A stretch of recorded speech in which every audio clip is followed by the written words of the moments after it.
We have you registered as Michelle Ferris, representing the Texas Department of Public Safety, testifying on the bill as a resource witness. Is that correct? That's correct. Members, any questions? Questions?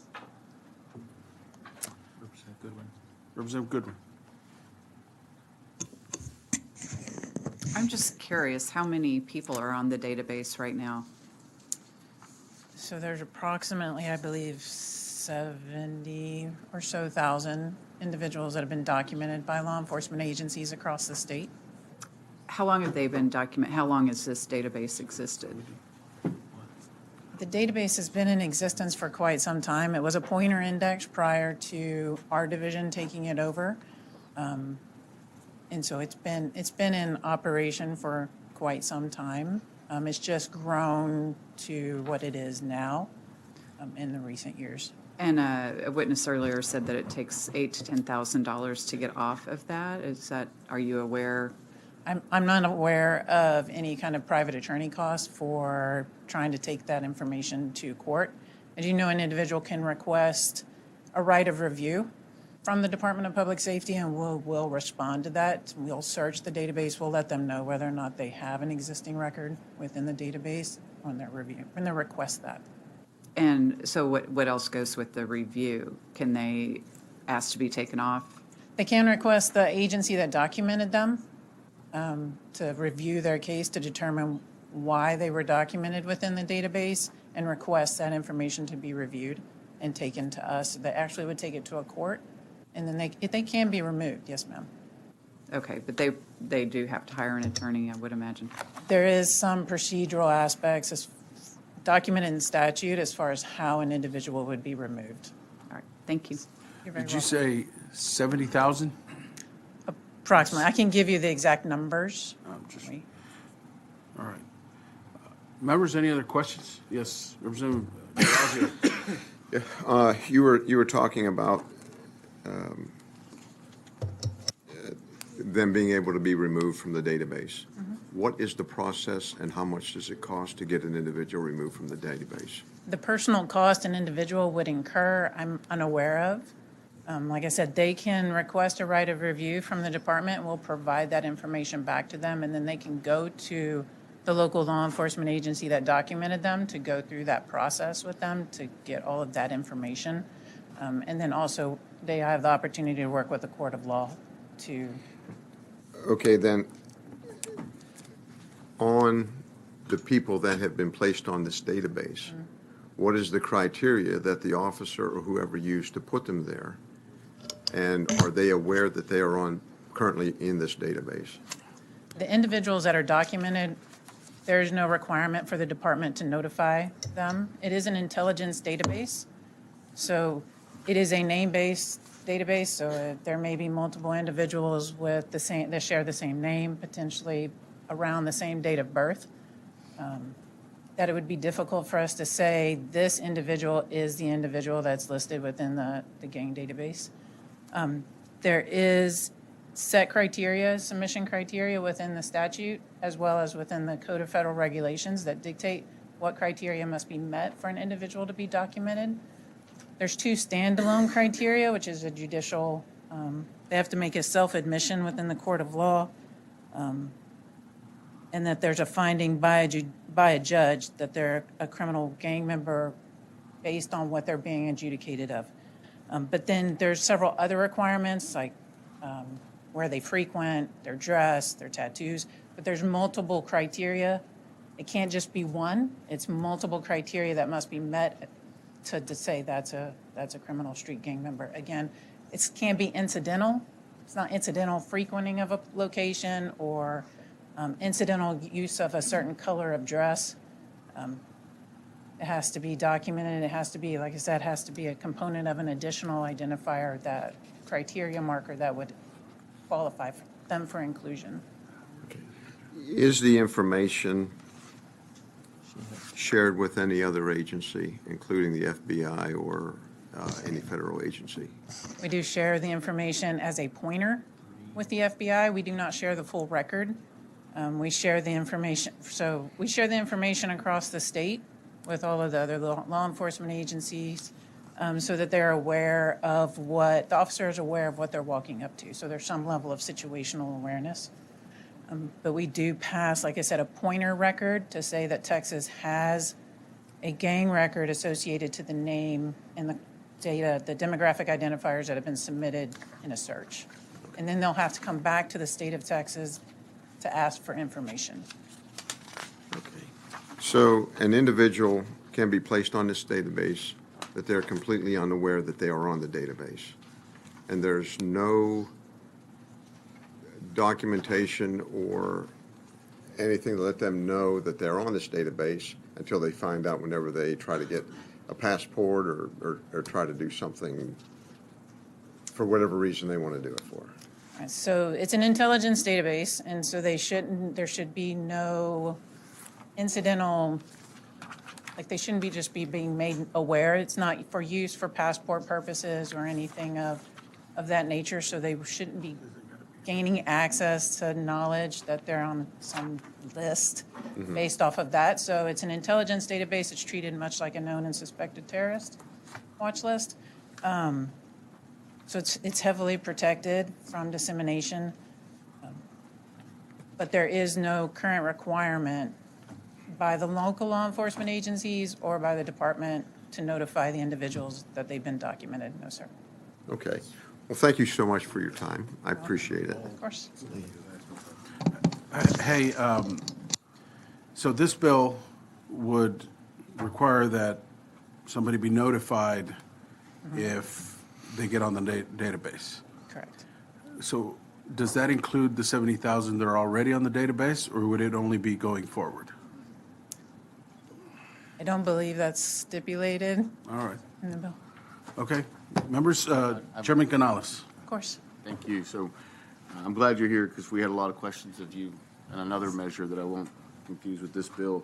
So do you have to have committed a crime to get on this database? Only if the court of law finds that based on the offense that you're convicted of, believes it's based on your inclusion in a criminal gang. Let me ask that another way. Can I get on this database without ever having committed a crime?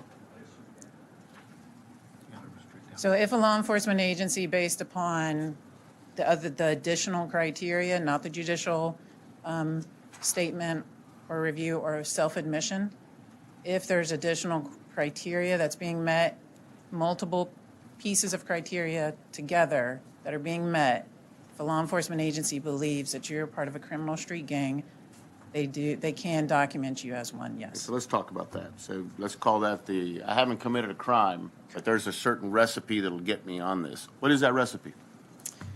So based on the statutory submission criteria list, there's a self-admission by the individual during a judicial proceeding. Which is the one that would involve a crime. Correct. So aside from that, And so there's corroborated identification of the individual by who? by a member, by an informant, or any other individual of unknown reliability. Of unknown reliability. Correct. Okay, so this is ostensibly what us lawyers would call hearsay. Yeah, I heard it, and you're believing it. Okay, just go. I'm not criticizing you. I just want to know the process so we all know it because we were very confused earlier, and so now that we've got you here, you're in the Absolutely, House Bill 4014, yes, sir. So just for further reference, 67.054 of the Code of Criminal Procedure is what documents the submission criteria for TXGANG. Evidence that the individual frequents a documented area of a criminal street gang. Evidence that the individual uses in more than an incidental manner criminal street gang dress, hand signals, tattoos, or symbols, including expressions of letters, numbers, words, or marks, regardless of how or the means by which the symbols are displayed that are associated with a criminal street gang. So I've got a question for you, and I'll give you one of the examples, and you would know because this is your field, is that one of the most prevalent, especially in Texas, is a gang called Los Cuernos, and their symbol is the UT, Longhorn. And so what if I get booked for something, and I'm actually a graduate of UT, and that officer says, you know what, he's got that, he's one, and he puts me in. Could that possibly happen? If an officer, I suppose, is not following these criteria guidelines strictly, it is always possible that, yes, you could Okay, get it. so then that's going to take me to my second line of questioning for you. You said DPS has their database. And so what was testified to in the testimony that's been before another committee that I happen to be present was that local people also keep their database. Is that correct? There are agencies with local records management system or And- gang systems, yes, And sir. do you share that information with each other? They're required by statute, if they have a population over a certain number, to share that information with the state. When you receive it, what happens? It runs through its data validation and edit checks to make sure the data is quality controlled, and then it is ingested within the gang repository, and if it meets criteria for submission to the federal file, like I said, the pointer record will go. So that was a whole lot of language that I kind of understand. Sure. And I heard quality control, and I heard all the things that we want to hear. But the real question is, how do you validate that somebody didn't screw it up and put me in a database? And other than, because you got the information digitally, or whether you got it in snail mail, however you got it, and then you run it through your filter, but what is that filter, and how do we know?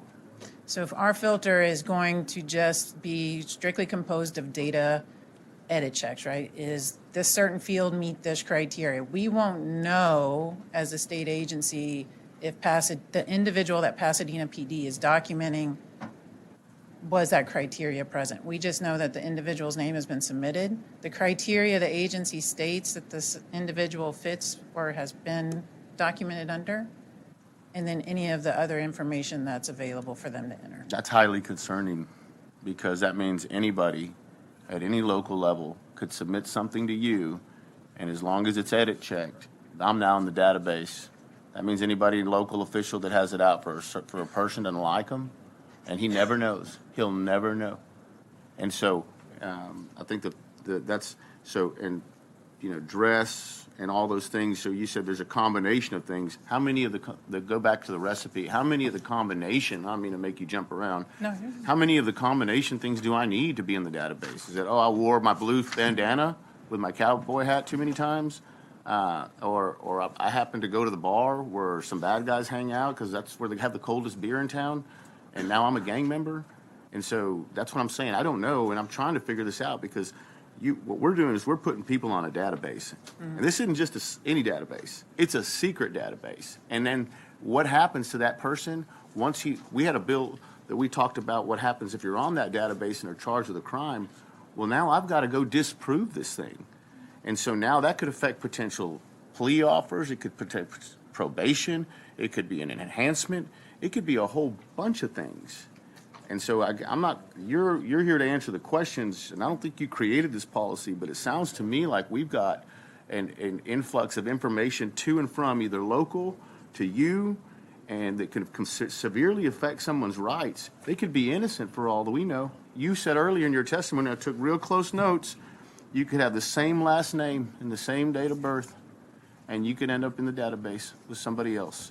And so all of that stuff is just highly concerning. So that's why I think this is maybe a good thing, is we need to know, people need to know, and because it may not be true. How do I get off this thing as of now? So in the statute, there's an opportunity for individuals to request whether or not they're in the database. And the only way they find out is they got arrested or trying to get prosecuted, because or else they would never know. If they didn't, I would agree. If they didn't know that statute exists there for their ability to request a right of review, they would not. No. I mean, they didn't know they were in the database, period. So how do you even find out you're in the database? I'm guessing that the easiest way to find out is get yourself arrested for something. But what would be the other way? Like, what would be the normal way? Am I just in the database forever and never know? So there are other elements to the database in terms of requirements for how long the data can be present within the database. So for juveniles, it's 2. For adults, it's 5. And then they're required to be revalidated over a period of time to ensure that the criteria is still being met and still is accurate for their continued inclusion. Otherwise, the record falls off. And who does that? The local agencies are the record owners. And do you evaluate and make sure that local agencies are doing that? We audit the agencies, yes, sir, for And- their compliance with statute. And what about yourselves? Who audits you? The FBI will come in and audit us. And who audits them? Well, that's a good question. I don't know. So once they picked up the information, it's possible that you've put me in a database, maybe mistakenly. Now the FBI, now the federal government's got it, and nobody knows when I get off that list, right? Well, if we remove it, we would communicate with the FBI to remove it as well. So it wouldn't remain there. So, I mean, I'll tell you this, and this is not anecdotally, this is actually legal practice. I've tried to expunge someone's record, and the FBI will give us the middle finger. They don't care. Okay. They don't care. And so what I would tell you is I think that they would probably, that you may think that they're removing it when you ask them, but I doubt that they are. They don't remove anybody from anything. So so that 5 year, you're saying an adult should be removed after 5 years. You're supposed to be auditing all local agencies. Do you have a complete department that does that? Yes, sir. Okay, and now, here's another really important question. So does everybody have their own little system of their gang database? Are they all different? You know, for instance, is Houston's exactly like the one Dallas has? Or are there subtle nuances? Did they create their own? Or did you give them the means and the wherewithal, the computer system to do that? So there's 5 agencies in the state of Texas that have their own gang repositories that they submit electronically in a batch format to the state of Texas, their gang data. Ready? So there's 5 agencies, Yes. okay? And what are those agencies? So those agencies are Houston, the Harris County Sheriff's Office, College Station, Bryan Police Department, and the Fort Worth District Attorney's Office. And those are the only people that keep gang databases? That's not the only, the rest of them utilize our own.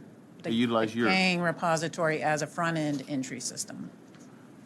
Whoa, in our repository. Okay, now wait a minute. So you're telling me these guys have their own, and so then Yes. they send you their information, and you put it through your validation system, and if it all files out, however that formula works, which we don't know, then it goes in and I'm on the database. The other people have direct access to plug it in yours?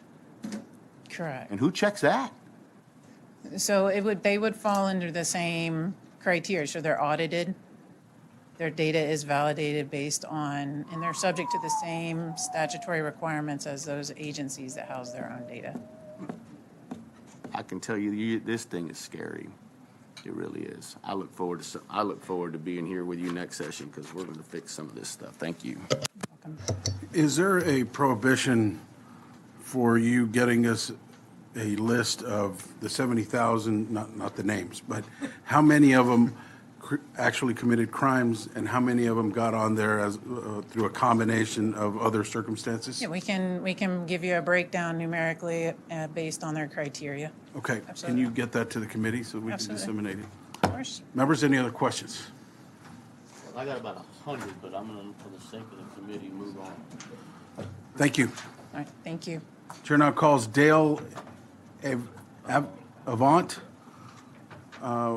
We have you down as Dale Avant, representing Texas DPS. Is a resource witness on the bill, is that correct? Yes, Chairman, that's correct. I'm just here as a resource. Nothing to add? Members, any questions? Thank you. Okay. More so a comment. I would love for one of you guys to come visit with me offline and discuss with me, because I can tell you this, just listening to this, there's got to be stuff that we can do to make it better.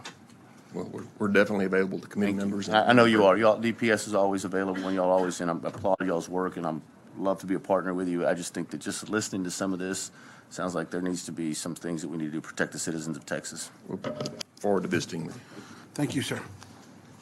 Chair now calls Mark Melson, Texas DPS. We have you down as Mark Melson, representing Texas DPS, testifying on the bill as a resource witness. Anything to Yes, sir, add? Chairman, I'm the same way. I'm just here as a resource witness in case there was And any you do further agree questions. with what I said, right? I'm neutral, sir. Yes, sir. Right. Members, any questions? Thank you, sir. Is there anyone else wishing to testify on, for, or against House Bill 230? There being none, Chair recognizes Representative Gonzalez to close. Thank you, Chairman. Chairman, committee members, I am always in supportive of law enforcement. You could see my work on the budget. I always try to support. I see so many of my friends in this room But we do have a problem with the gang database that we have a responsibility to solve. So last session in the budget, we did do an audit. And I think I wish Terry was here to hear this. Of the people in the audit, 6,829 records were not validated within the last 5 years or did not include the information needed to determine whether the record was validated as of per federal regulations. So thousands of Texans are wrongfully still on this database or were when we did this audit. Here's the problem. If you're on the database, you're not supposed to be carrying a gun. And then there's an additional penalty to that. But you don't know if you're on the database. So then if you get pulled over, you have a gun, and now you're in more trouble. You don't even know you were going to be in trouble. I want to really set up our Texans for success. I don't want them to get in trouble for things that they don't know that they're going to be in trouble for. I want the gang database to exist. I'm not asking for us to get rid of it. But I am saying we should have, this bill is asking for very simple things. Notification that you're on it so you can abide by the rules that we make.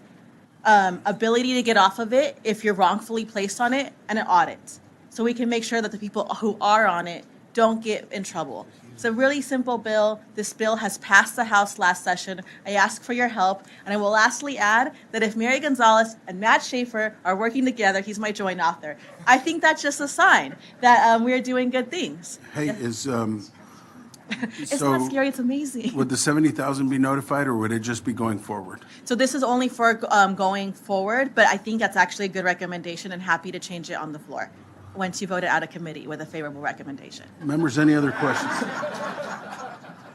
Any other questions, members? Thank you. Thank you, Chairman. If there's no objection, House Bill 230 will be left pending. Is there objection? Chair hears none. House Bill 230 is left pending.